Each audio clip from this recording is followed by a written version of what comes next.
Eu tenho um grande medo de que uma coisa terrível vá acontecer ao meu pai. Eu não sei porquê. Simplesmente eu tenho um medo terrível. Eu sinto que vai acontecer uma coisa terrível à minha namorada também. Eu sinto impulsos repentinos de fazer coisas que... É uma ordem que vem de dentro de mim, que exige que eu faça coisas... Que espécie de coisas? É uma ordem para eu cortar minha garganta com uma navalha. Eu sei que isso é uma loucura.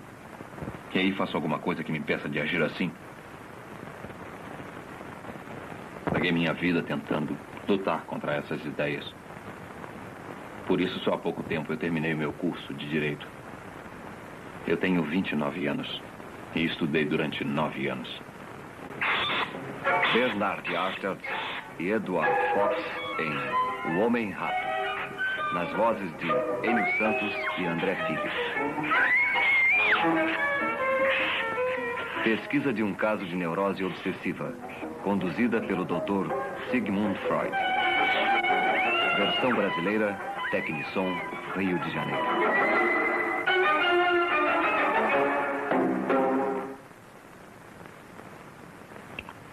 É tudo bem claro.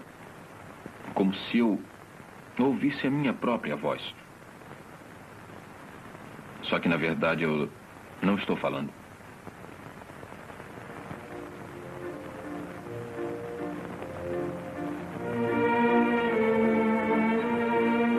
Viena, 1906. Capital do Império Austro-Húngaro. A tradicional cidade de Strauss, mulheres bonitas, aristocratas e soldados.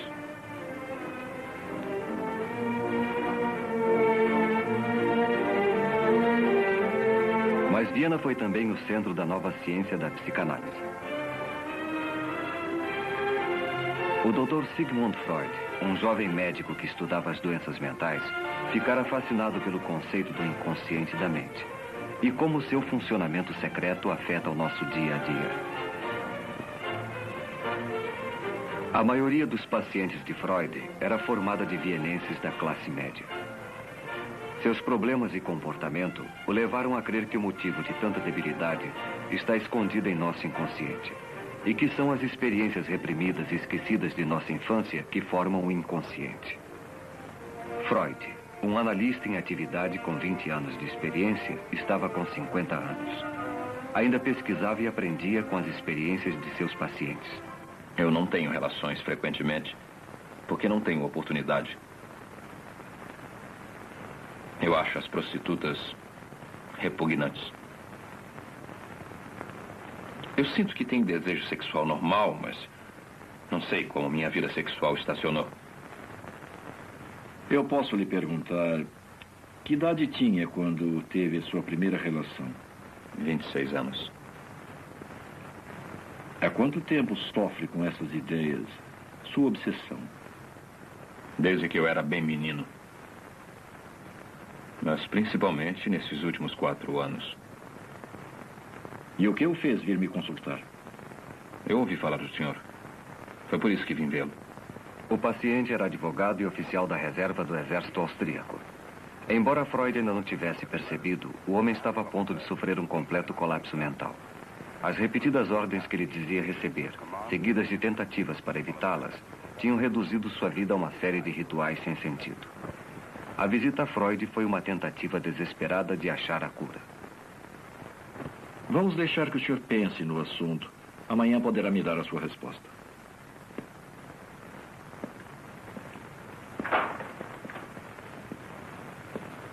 Eu vou falar com minha família a respeito. Como eu devo lhe pagar?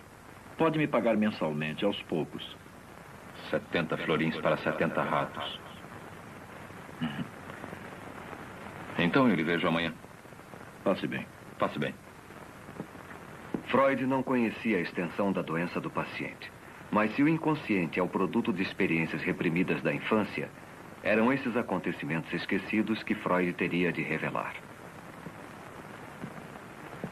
Freud já havia percebido que os temores do paciente de que alguma coisa ia acontecer a seu pai e a sua namorada eram essencialmente absurdos. Durante todo o período de tratamento, Freud anotou detalhadamente as condições do paciente. Essas anotações, ele as usou como base para a conferência que fez no primeiro Congresso de Psicanálise, realizada em 1908. Anteriormente, as ideias de Freud foram constantemente combatidas com hostilidade e discórdia. Mas o caso do homem-rato forneceria a confirmação mais dramática de suas teorias. Ilustres senhores, os conhecimentos que vou lhes transmitir agora talvez não sejam por si mesmos satisfatórios, mas podem servir de ponto de partida para o trabalho de outros pesquisadores. O esforço comum poderá trazer o sucesso que talvez esteja além do alcance do esforço individual. A façanha mais notável de Freud foi penetrar no funcionamento interior da mente. Ele a conseguiu desenvolvendo uma técnica completamente nova de comunicação com o paciente. Depois de nossa primeira entrevista, levei-o a concordar com a única condição de tratamento. O senhor deve dizer tudo o que vier à sua cabeça, mesmo que lhe seja desagradável, que pareça sem importância, irrelevante ou até mesmo sem sentido.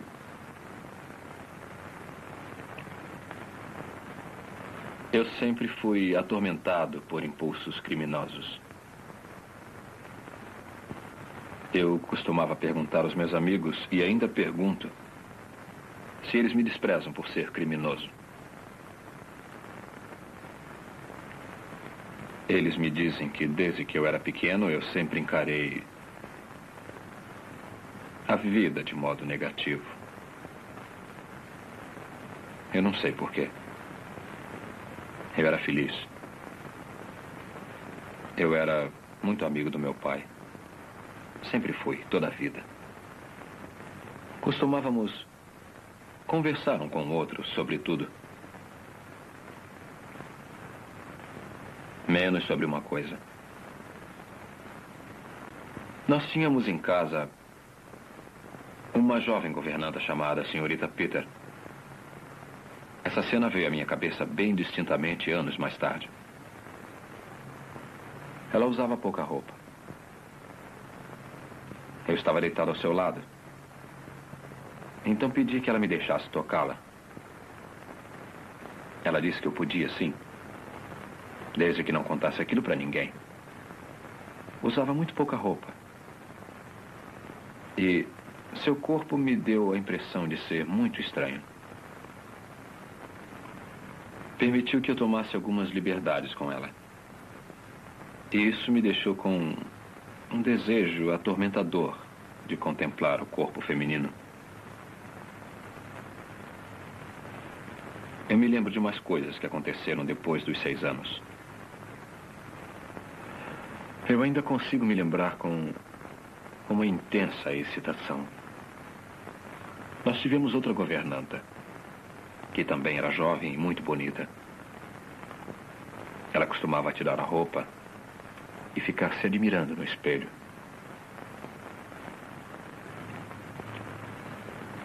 Eu ficava esperando, ficava queimando de curiosidade para poder vê-la bem.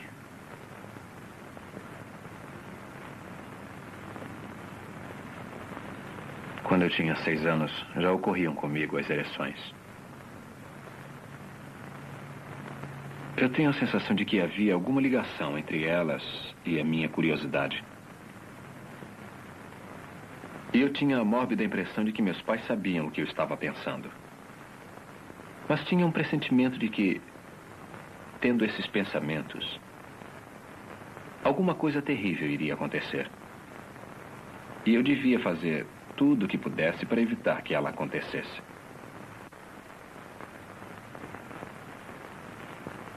Lembra-se de alguns desses temores? Mesmo quando eu era jovem, eu não conseguia evitar de pensar na morte de meu pai. E isso me deixava muito nervoso.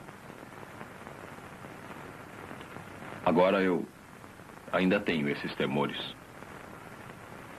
Temor de que aconteça alguma coisa ao meu pai. E o meu pai já morreu há muitos anos. Então não pode sofrer nenhum mal? Sim, eu sei disso. Mas eu ainda sinto muito medo por ele. Ele criou uma neurose obsessiva baseada em suas experiências sexuais da infância. Isso produziu um conflito em sua mente. Lado a lado com um desejo obsessivo de ver o corpo da jovem, havia um medo obsessivo de que o pai morresse. Um instinto neurótico e a reação contra ele. O medo obsessivo que tinha de seu pai aos 5 anos, mas claramente o mesmo medo que estava sentindo na idade adulta, 24 anos depois. Por quê? Mas hoje eu quero começar pela descrição da experiência que me fez procurar o senhor. Aconteceu quando eu estava nas manobras. Eu perdi os meus óculos. Então eu telegrafei ao meu oculista em Viena, pedindo um novo par, na primeira mala postal. No momento de descanso, eu me sentei com o capitão Novak e tivemos uma longa discussão a respeito de castigos físicos. Ele era totalmente favorável a isso. Eu sentia medo dele, porque ele era cruel e não escondia. Ou a gente bate neles ou arranja uma tortura para eles. Eu posso te contar uma boa. Praticam isso no leste. Seria uma boa ideia se a gente fizesse o mesmo aqui. Você pega 10 ou 12 homens, ou quantos homens você tiver, e manda eles formar uma fila junto ao muro. Aí você pega um deles, pega como exemplo, tira a roupa dele e manda deitar com a cara no chão, na frente dos outros. Depois você amarra os braços e as pernas dele, bem abertos para não poder se mexer. E aí acontece o quê? Eu vou dizer o que acontece. Eu não consigo falar sobre isso. Mas se devo tratar do senhor, preciso conseguir ajudá-lo a falar sobre os fatos. Falar sobre as coisas que o preocupam.